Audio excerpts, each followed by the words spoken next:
بەڵێ بەخاترەوە کە کوردستان خاوەن ناوچەی گەشتیاری زۆر بەرفراوان و هەروەها ئارام و سەرنجڕاکێشە لە بۆنەکاندا و بە تایبەتی لە پشوەکاندا گەشتیارێکی زۆر ڕوو لەو ناوچانە دەکەن، بەڵام ئەمە کاریگەری دەبێت لە سەر بەرزکردنەوەی دۆخی ئابووری هاوکات گرنگیدان بە پەیامێکی گرنگی کابینەی نوێمی حکوومەتی هەرێمی کوردستان ئەویش فرەچەشنکردنی سەرچاوەکانی داهات و پشتبەستن بە ئابووری ناوخۆ.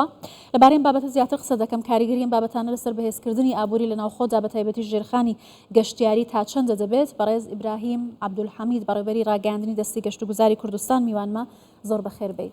زۆر سپاس بۆ بەڕێز. با سەرەتا لەو بپرسم کە دۆخی گەشت و گوزار لە هەرێمی کوردستان بە تایبەتی گەشتیاری ئێستا لە چه ئاستێکدایە توانراوە لە ئاستی پێویستە گرنگی پێ بدرێت و بێتە پاڵنەرێکی باش بۆ بەهێزکردنی ژێرخانی گەشتیاری؟ زۆر سپاس. سەرەتا وەک ڕاستکردنەوەیەک من ئیبراهیم عەبدولمەجید بەڵێ و جەژنی هەمولایەک پیرۆز بێت. دیارە ئەوەی مای خۆشحاڵی ئەوەیە کە سێکتەری گەشتیاری لەم کابینەی حکوومەتی هەرێمی کوردستان خراوەتە ئەولەویەتی کارنامەکەواتە لە پاڵ سێکتەرەکانی هەرێک لە کشت و کاڵ پیشرازی گەشت و گوزار ئەولەویەتی پێدراوە و لە ڕووی ژێرخانەوە ئەگەر ئێمە بڕوانین و داتا و ئامارەکان وەربگرین کە ئاماژەی دڵخۆشکردن بەوەی کە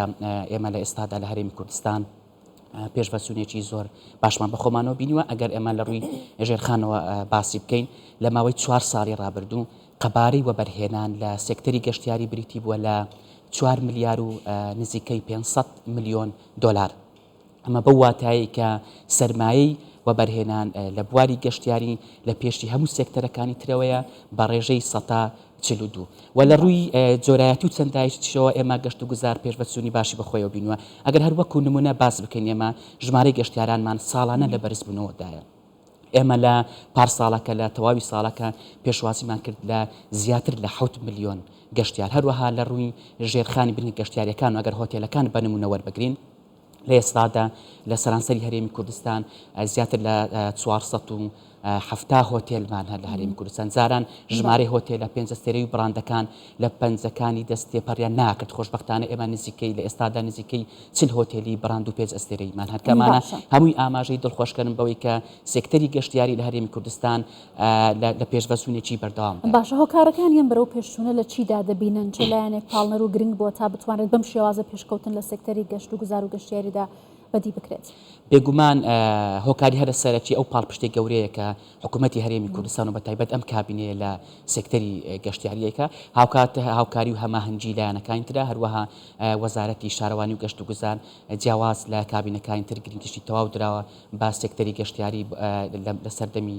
ئەم کابینەیە. هەروەها وەبەرهێنەرانیش بەڕاستی ژمارەی زۆر لە پرۆژە گەشتیاری ئەنجام دراون کە هەموو ئەمانەوەیان کردووە 2000 هەم ژمارەی پرۆژەکانمان زیاتر بێ و هەمیش ژمارەی گەشتیارانمان زیاتر بێ. هەروەها بابەتێکی تر زۆر بینی چاڵاکیەکانە. خۆشبەختانە لە ئێستادا هەم جۆرەکانی گەشت و گوزار بژانەوەیان بەخۆیانەوە بیریوە، هەمیش ژمارە ئەو چاڵاکیانی ئەنجام دەدرێن لە سەرانسەری هەرێمی کوردستان. ژمارەکەیان بە جۆرێ بەرز بۆتەوە کەوای کردووە ئێمە تەنها لە وەرزی هاوینیان لە بۆنەکان پێشوازی لە گەشتیاران نەکەین، بەڵکو بە درێژایی ساڵەکە ئێمە گەشتیارمان هەن کە ڕوو لە هەرێمی کوردستانەکە. لە ئێستادا دەتوان بە بەڕێزت برێم هەرێمی کوردستان قۆناغی گەشت و گوزاری تاکوەرزەی بڕیوە. لە ئێستادا ئێمە لە قۆناغی گەشت و گوزارێکی نیمچە بەردەوام داین و هەموو هەوڵەکانیشمان لە پێناوی ئەوەیە کە بتوانین بگەین بە سستەینەبڵ تۆریزم. باشە، ئەوەی کە ئێستا بەڕێزت باست کرد، ئەوەی کە ژمارەی زۆری گەشتیار ڕوو لە هەرێمی کوردستان دەکەن لە هەموو کاتەکاندا، پێویستی بە خزمەتگوزاری و دابینکردنی ئەو پێداویستیانەیە کە ناوچە گەشتیاریەکان ئەوێت بۆ مەبەستە توانراوە لە ئاستی پێویستە خزمەتی ناوچە گەشتیاریەکان بکرێت، هەم لە ڕووی بڵاوکردنەوەی هۆشیاری بۆ پاراستنی، هەم لە خزمەتگوزاریەکانی دیکە بۆ گەشتیاران. ئەوەی هەیە لە ئاست چاوەڕوانی و تومحی خۆماندانیە ئێمە بەردەوام دەمانوێت باشترین پێشکەش بین سەرڕای ئەوەی کە ئەگەر بەراوردی ساڵانی ڕابردوو بکەین بێگومان لە مەشیاندا ئاماژەی دڵخۆشکەر هەن، بەڵام بەردەوام ئێمە دەمانەوەی هەم کواڵیتی ئەو خزمەت گوزاریانی کە پێشکەش بە گەشتیارەکرێ بەرز بکرێتەوە و هەمی ژێرخانی ناوچە گەشتیارەکانمان بتوانین زیاتر پەرە پێ بدەین. ئەویش بە ئامانجی ئەوەی کە بتوانین ئێمە سەرنجی ژمارەیەکی زیاتر لە گەشتیار ڕابچین. ئێمە زۆر شوێنی گەشتیاریمان هەن، خۆشبەختانە هەرێمی کوردستان هەڵکەوتە جوگرافیەکەی بە شێوەیەکە کە بۆ ژمارەیەکی زۆر لە جۆرەکانی گەشت و گوزار گونجاوە. بەڵام پەرەپێدانی تەواوی ئەم جۆرانی گەشت و گوزار پێویستی بەوەیە کە ژێرخانی ئەو ناوچە گەشتیارانە بە تەواوەتی پەرەی پێ بدرێ. دەستیشمان پێی کردووە گەشتبینین بەوەی کە ئێمە لە داهاتوودا دەتوانین پشت بە گەشت و گوزار ببەستین وەکو نەوتێکی نەبراوە بۆ وەکو سەرچاوەیەکی ئابووری هەرێمی کوردستان پشتی پێ ببەستین. باشە، بۆ ئەم جەژنە کە 3 ڕۆژ لە هەرێمی کوردستان پشووە بێگومان ناوچە گەشتیاریەکان ئێستا ژمارەی زۆری خەڵک ڕویان تێ کردووە لەکوێوە زیاتر گەشتیار هاتون ئامارێکتان لە بەردەستە پێشبینی دەکەن چەند گەشتیار بێت هەرێمی کوردستان؟ ئێمە پێمان وایە کە ژمارێکی ئێزگار زۆر لە گەشتار و لە ناوچە گەشتیارەکانمانەکەن بەڵام مەکو ژمارە هیچ ژمارەیەکمان لانیە لەبەرەوەی لە ئێستادا هەموو فۆکەسێکی ئێمە لەسەر ئەوەیە کە چۆن بتوانین کەشێکی ئەوتۆ بۆ گەشتیاران بەڕەخسێنین کە تیایدا گەشتیار هەست بە ئاسوودەی بکات لە کاتیمانەوەی هەموو هەولێک دەدەین بۆ ئەوەی کە ئاسانکاری تەواو بکەین بۆ هاتن ناوەی گەشتیارەوە هەماهەنگی تەواویشمان کردووە بە تایبەت لەگەڵ ئاسایشی بازەکان بە سوپاسەوە بۆ ئەوان کە لە ئێستادا لە بازگەکان بە کەمتر لە 5 خولەک گروپی گەشتیاری ئیزنی ناو شارەکانە درێن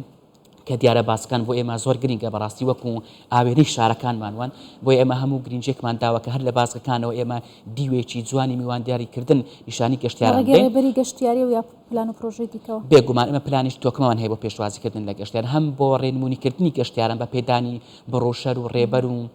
نەخشەی گەشتیاری و هەمیش لە ڕێگەی ئەو ڕێنمایانەی کە لە ڕێگەی کۆمپانیای گەشتیاریەکانەوە ئێمە دەیاندەین بە گەشتیاران و بە تایبەتیش لە مەرزەدا وەک دەزانین کە گەشتی گەشتیاران و سەردانی کاران زیاتر بۆ نێو سروشتە بۆیە فۆکەسێکی زۆری ئێمە لەسەر لایەنە ژینگەی یەکە دەبێ هەر بۆ ئەو مەبەستیشم ئێمە لە سەرەتای مانجی ئادارەوە لەگەڵ دەستەی پاراستن و چاکردنی ژینگە بەیانێکی هاوبەشی سێنزە خاڵیمان بڵاو کردو کە لە تەواوی خاڵەکان تیایدا جەختکردنەوە بوو لەسەر پاراستنی ژینگەی ناوچە گەشتیارەکان ئێمە پێمان وایە کە گەشت و گوزار و ژینگە بەڕاستی دوانەیەکی لێکدانە بڕاون و پەیامیشمان بۆ گەشتیاران و سەردانیکاران ئەوەیە کە بە ئەرچی مۆرالی و ئاینی و نیشتیمانیانەی خۆیان هەڵبستن و ژینگەی شوێنە گەشتیارەکانمان بەڵێ ئاماژتان بە چەند خاڵێکی گرنگ کرد لە بواری گەشتیاری و گەشت و گوزار و بوژانەوەی ژێرخانی گەشتیاری بەڵام ئەمە ڕاستەوخۆ کاریگەری دەکاتە سەر سەرچاوەکانی داهات و فرەچەشنکردنی ئەم سەرچاوانە کە یەکێک لەوانە گەشتیاریە لەم بوارەدا چۆن لینکتان لەگەڵ لایەنەکانی دیکەدا هەیە تا چەندە گەشتیاری ئەتوانێت کاریگەر بێت لەسەر بوژانەوەی ئەو لایەنە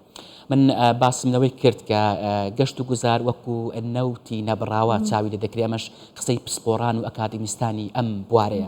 ئەوەی مای خۆشحاڵی ئەوەیە کە باسمان کرد ئەو پاڵپشتەی گەورەی حکوومەتی هەرێمی کوردستانە هاوکات ئێمە پلانێکی 8 ساڵەمان هەیە ئێمە بە پلان دەمانێت بگەین بۆ ئامانجەی خۆمان بۆ فرەچەشنکردنی داهات ئەمە تەنها ڕاستێکەیە کە بەدەستەی گەشت و گوزار ناکرێت پێویستە تەواوی دامەزراوە و وەزارەتەکانی تری حکوومەتی هەرێمی کوردستان هەماهەنگ و هاوکار بن لەگەڵ دەستەی گەشت و گوزار بۆ سەرخستنی پلانی گەشت و گوزار کە ئەم پلانە کۆمەڵی تەوەری استراتیژی و ئامانجی گەورە لە خۆیەگرێ هەر لە پەرەپێدانی ژێرخانی ناوچە گەشتیاریەکان فرەچەشنکردنی چاڵاشی گەشتیاریەکان پەرەپێدانی جۆرەکانی گەشت و گوزار و هەروەها بەرزکردنەوەی کوواڵەتی خزمەت گوزاریەکان و پەرەپێدانی توانای مرۆیی بە جێبەجێبوونی ئەو پلانە ئێمە گەشتبینین بەوەی کە گەشت و گوزار دەتوانێت ببێت بە یەکێ لەسەر چاوە هەرە سەرچەکانی داهات بۆ هەرێمی کوردستان زۆر باشە بەڕێز ئیبراهیم عەبدولمەجید بەڕێوەبەری ڕاگەاندن و دەستەی گەشت و گوزاری کوردستان زۆر سپاس کە لێرە لەگەڵمان زۆر سپاس بە بەڕێزت